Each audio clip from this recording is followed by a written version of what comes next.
Hi, welcome to the Glow Interviews. My name is Katie Onan and I am a psychic, author, motivational speaker and coach. The Glow Interviews is a place where we can meet some really amazing and inspiring people who are a light in the darkness.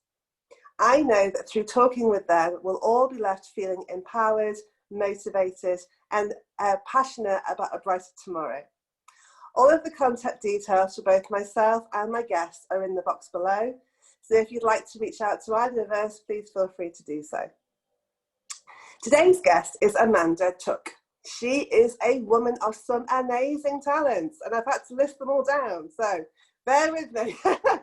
She is a spiritual teacher, international psychic, author, NLP coach, hypnotherapist, practitioner of timeline therapy, Reiki master, natural born healer, writer for Fate and Fortune magazine, angel and law of attraction specialist, and creator of the MAP, which is the Manifesting Abundance Process. Through her coaching, online programs and retreats, plus her readings, she seeks to turn the woo-woo into woohoo.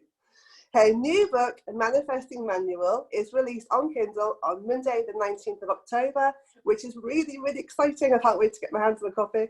I'm so blessed to have this chance to chat with her today, and I can't wait to get started. So hi, Amanda. Thank you so much for being here. Oh, hi, Katie. Thank you for having me. I'm excited too. It's always good to talk sort of woo-woo, isn't it? Oh, God, I love a bit of woo-woo. Absolutely. It's my favourite conversation. Yeah, mine too. Definitely. So, look, we have to ask the question that, I have to ask everybody this question. It's the elephant that's in the room. 2020 has been the craziest year on record to date, certainly in my experience. So how have you been coping, and have you found any blessings in this chaos that we're living in?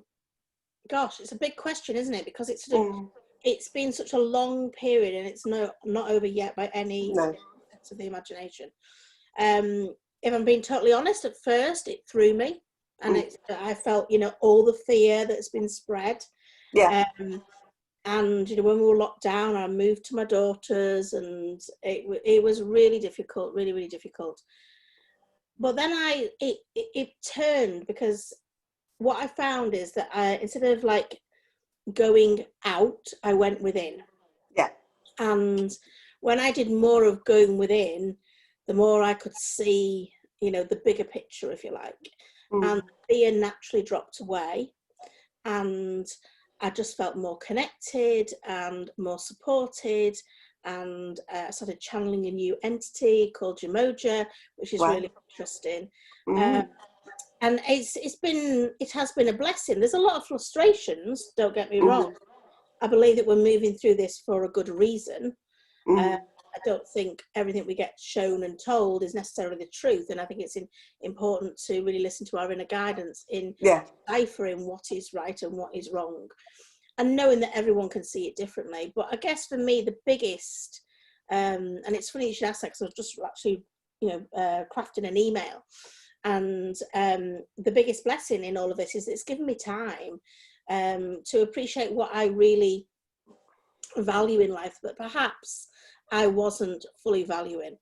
And also it gave me time to complete my book that I had started many times, and then put it away and started and put it away and started for years, for about 3 years. And then eventually lockdown came, and I thought, you know what, I want something really positive to come out of this lockdown that I can control, because this is a control game, right? Yeah, absolutely. And all we control is how we feel. But I thought, you know what, I can control my book, my second book coming out. So that's what I plowed ahead with, and I'm delighted that I got it done. So that's really positive. I think trying to find something positive to focus on helps you to kind of get through it almost, doesn't it? Because otherwise you felt you're in the film Groundhog Day, if like every day was kind of the same as the last. Yeah, it is. And it's still going on, isn't it? It hasn't gone away by no amount of positive thinking has it gone away. We've all tried, but I do think it is going to go away. I do think it is coming to an end. Definitely, that's my take on it. But there's good things happening. You've got to believe that there's good things happening. Yeah, you do. Otherwise, it's very easy to spiral down, I think, and to get caught up in the fear energy, because it's so prevalent right now, right? So to try and stay as positive as you can, whatever that looks like for you, is definitely the way to kind of help yourself, really. So, Definitely. yeah, absolutely, absolutely. So listing your bio is definitely, I feel like I've had a jaw workout this morning. It's been a long journey, what can I say? Absolutely, I'm impressed. So, okay, big question. What led you to all this work? Where did you start? Well, even as a child, I was psychic, probably the same as you. And, you know, you saw things, experienced things that perhaps were dismissed and left confused. And so I did go into my little spiritual closet for a long time. And only people really close to me sort of knew what I sort of was into, what I could do. I wasn't comfortable because I didn't understand it enough to talk about it in a confident way, until I really had no choice. And back in 2000, when I was going through my divorce, is when I found my angels. Yeah. You know, I was in that place of real dark despair, needing help, asking for anyone, anything to answer, and it was my angels that answered. And that relationship, you know, just grew and transformed my life, and they gave me the inner strength to cope with each day, to deal with children who were very small at the time, to rebuild my life, to have the confidence to get a new job, and all of those things that I had to do.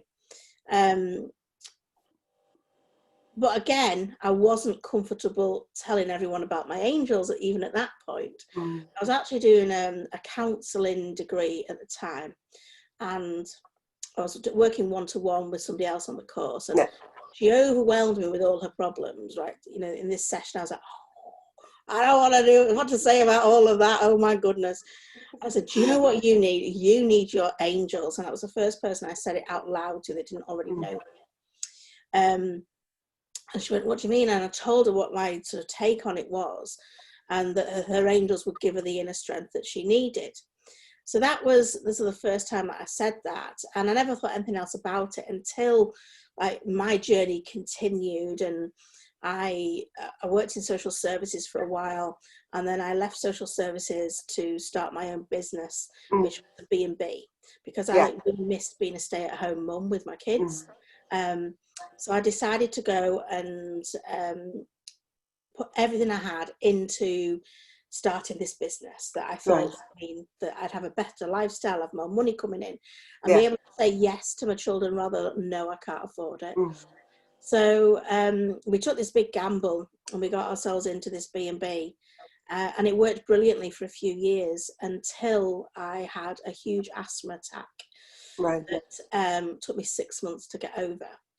And my specialist said, you know, that I wouldn't, you know, it's likelihood that I wouldn't come out of another attack if I didn't address the things that were triggering me, which were my dogs. So I had to rehome my dogs, which was gutting. I can imagine. I could no longer do like cleaning up. So being in a B&B was absolutely a no-go. And I had to learn to rebreathe again. It was, you know, a lot of sort of physio and things. So I ended up having to sell my B&B, which is another time that I really lent into my angels, and you know, because this is my income and our home, and I didn't know what I was going to provide for my children with. I just didn't know what to do. But my spiritual development really took off, because all I could do was sit around and meditate every day. And I had a really supportive family that helped out, you know, running the business until I sold it.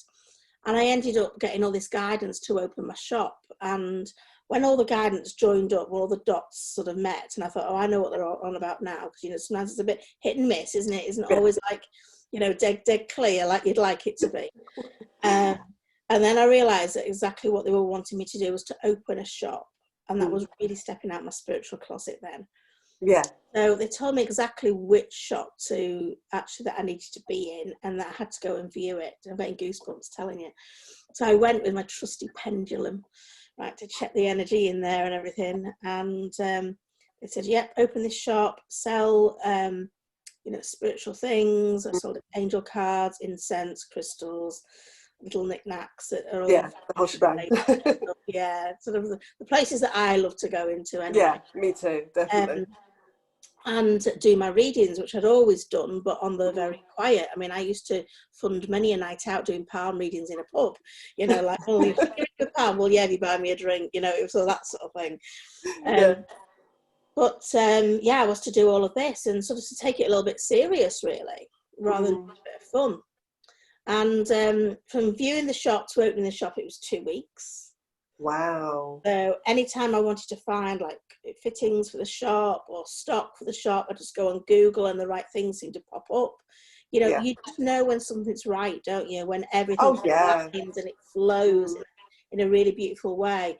So I knew it was right. The only thing I didn't have on the day that I opened on a Saturday, and the only thing I didn't have was the sign above my door because the sign writer couldn't get it quite ready in time.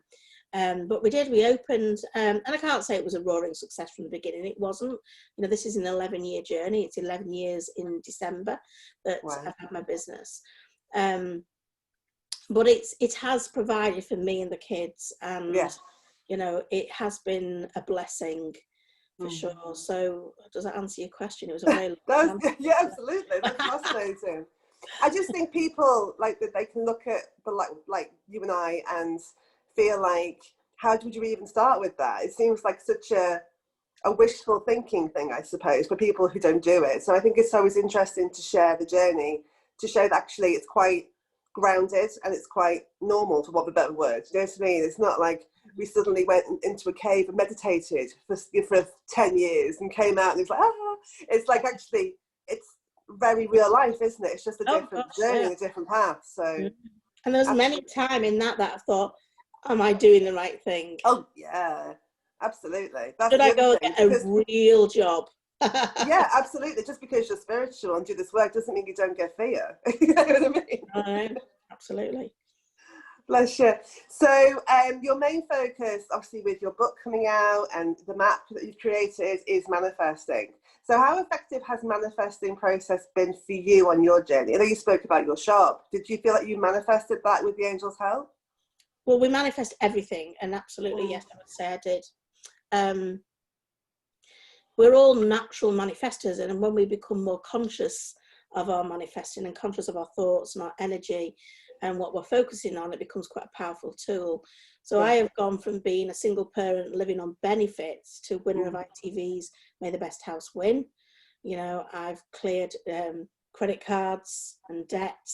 I've manifested wellness. I manifested friendships, relationships, successful business, houses, 2 Range Rovers, hot tub, a free cruise around the Canaries. You know, I could talk all day of the things that I've manifested. It's massive. And I've manifested lots of really, really big things. Yeah. But the best thing by far that I've manifested is inner peace. Yeah.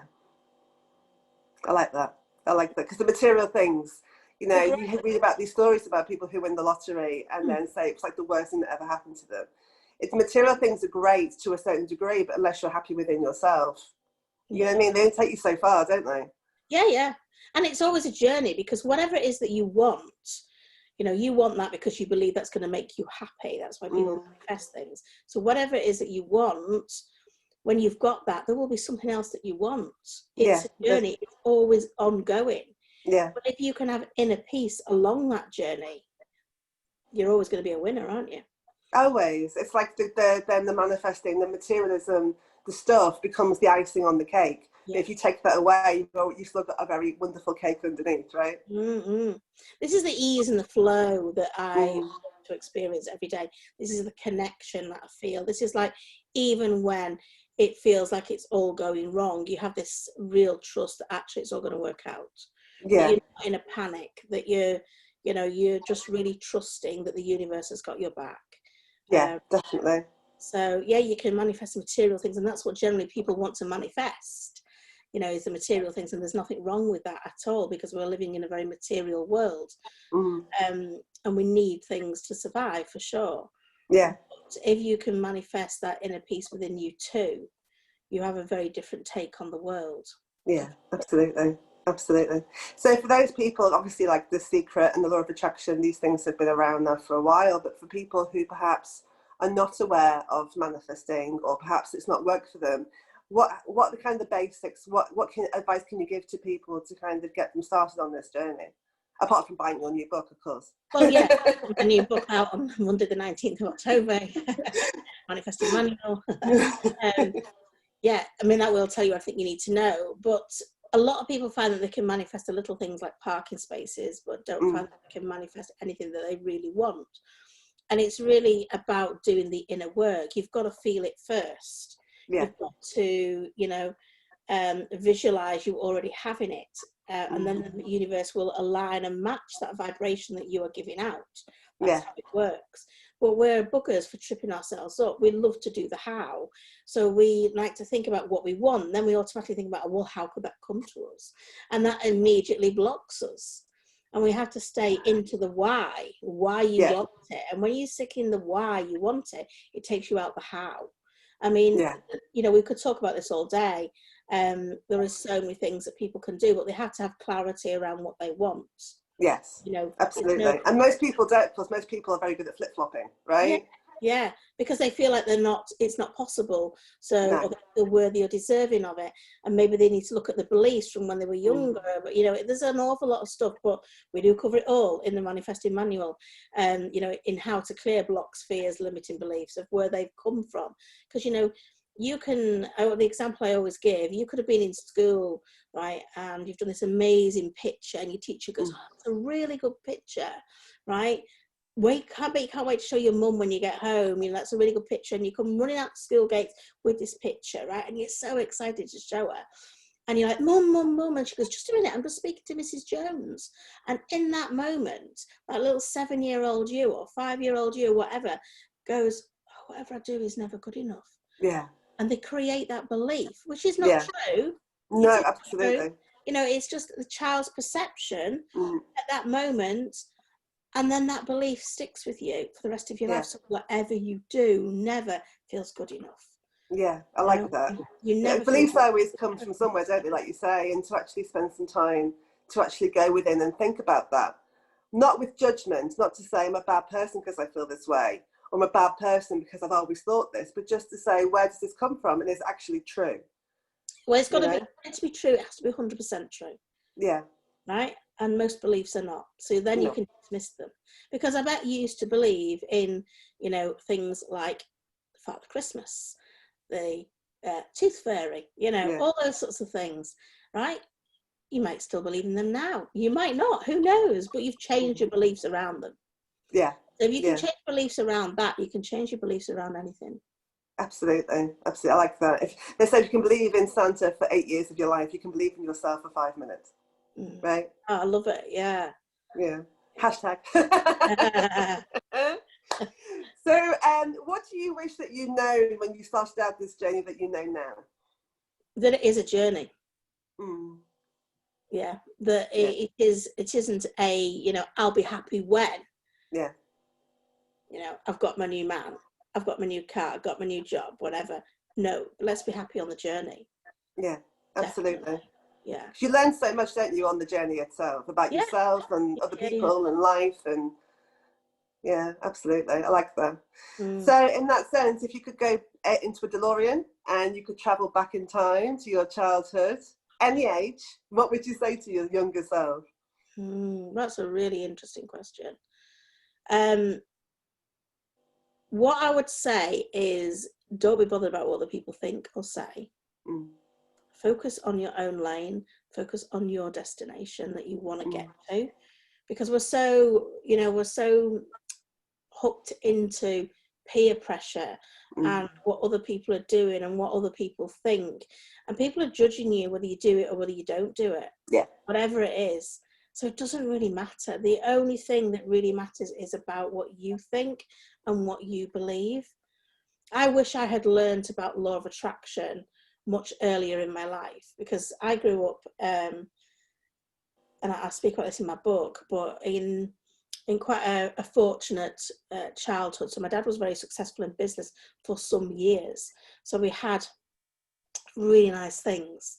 Yeah. And really nice holidays and really nice cars, and even had a private aeroplane, and it was high end. Well, that made me so different from my friends. Yeah. Right? Because I didn't go to a private school. I went to a normal school. And I was the rich kid. I was a snobby one. I was, picked on for all of that. So all I wanted to be was like everybody else. I wanted to go blogs. And we all want to be the same as everyone else when we're younger, but we're not. We're all wonderfully individual. Yeah. And for so many years, I wanted to live in like a council house and have a tatty mondeo. That was like just so I could just be the same, as everyone else. I didn't want my dad picking me up in the Rolls Royce. It was just embarrassing, right? Parked on the street, Dad, Around the corner, I'll walk. Don't stand the chauffeur, please don't stand the chauffeur. So it was really, really, really, really uncomfortable for me. So much so that I developed a belief around money that money would never make me happy. Yeah. So when I grew up into a dysfunctional adult with bad beliefs around money, I couldn't wait to marry my roofer builder husband, and we had no money to rub together. We had nothing. It was really, really difficult. We had a lot of debt, and that's what we fought over when we got divorced, was the debt. But we lived in the old council house, and we lived driving around in an old tatty mondeo. I manifested exactly what I wanted because of these beliefs that I created when I was younger. So yes, if I'd known that then, I would have hung on to that. I would have just focused on my own lane and gone, I don't care what anyone else is thinking, saying. I'm staying in the life path that I wanted to. But, we don't do that, do we? No, we don't. I mean, the grass is always greener on the other side, isn't it? For many, many people, and not just children and teenagers. I think a lot of adults have that, especially with social media. It's very easy to look at somebody's highlight reel and think that that's all they have going on, right? Oh yeah. But if the grass is greener on the other side, maybe you should spend some time watering your own grass. That's what I always say. Yeah, absolutely. You know what I mean?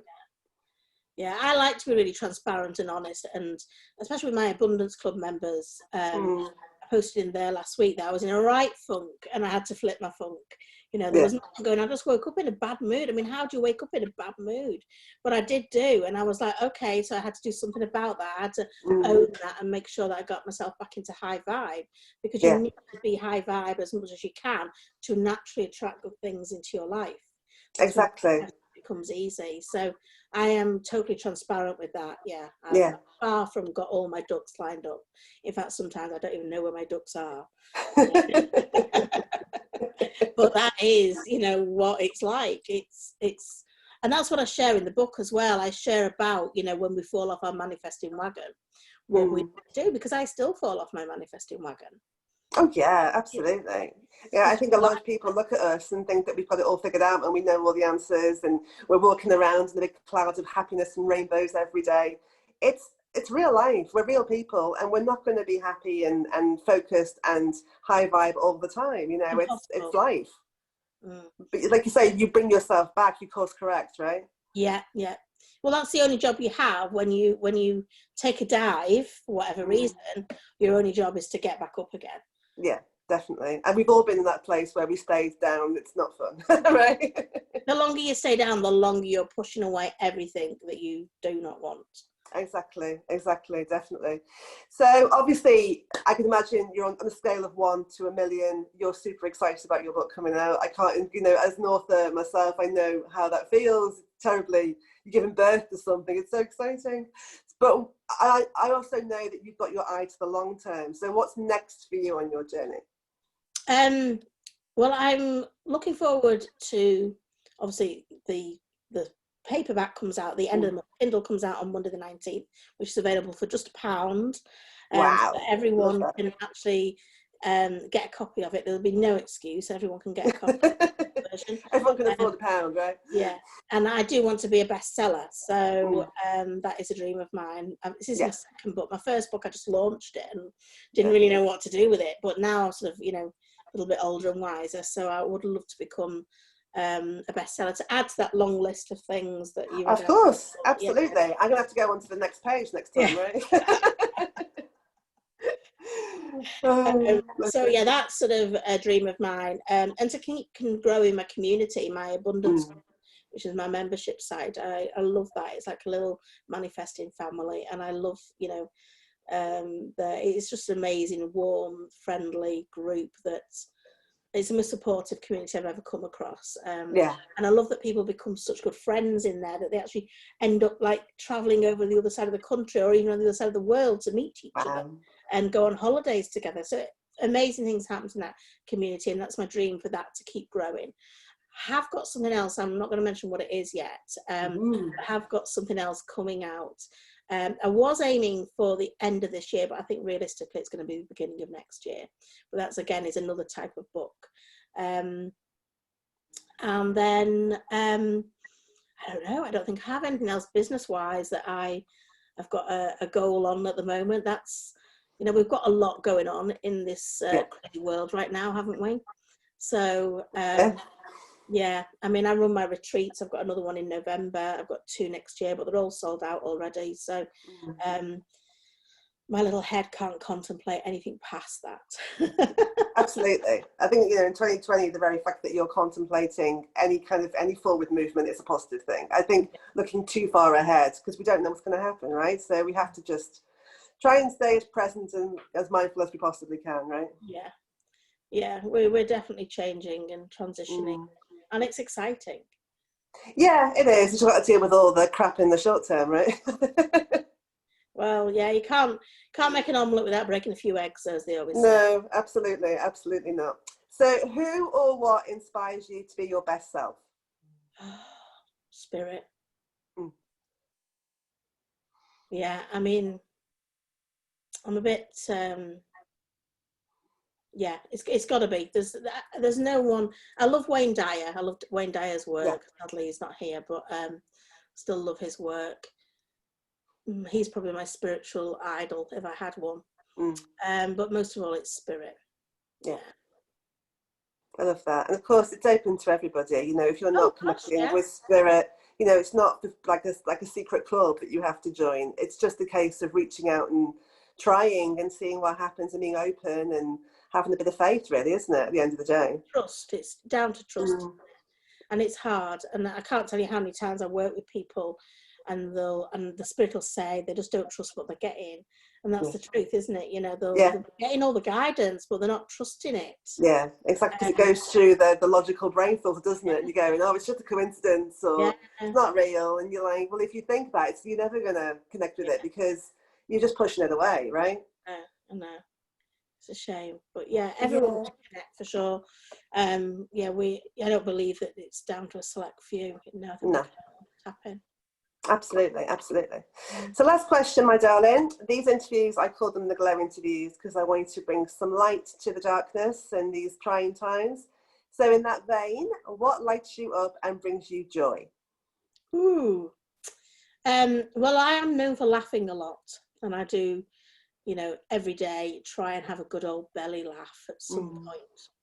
And I have a bit of a wacky sense of humour. So lots of things light me up. But if I'm totally honest, my family. You know, my kids, they're grown up now, but I do have a little granddaughter who I adore. I've got another little grandchild on the way. I love being by the coast and by the sea. And that's why I run my retreats by the sea, because I just love the energy there. Yeah. And chocolate. Of course, can't miss the good stuff, right? It's got to be there. Oh, well, Amanda, thank you so much for taking the time to talk to me today. I appreciate you so much. Now, honestly, you're just such an inspiration. So thank you. I really, really appreciate it. Oh, thank you for asking me, Katie. It's been fun. Bless you. And everybody watching, I'll leave all Amanda's links down here. Go and check her out. She's incredible. And her new book sounds like I'm definitely going to go and grab a copy because I can't wait. But thank you so much for watching the video, and lots of love and light to you all, and we'll definitely see you on the next one. Take care. Bye. Bye. And stop.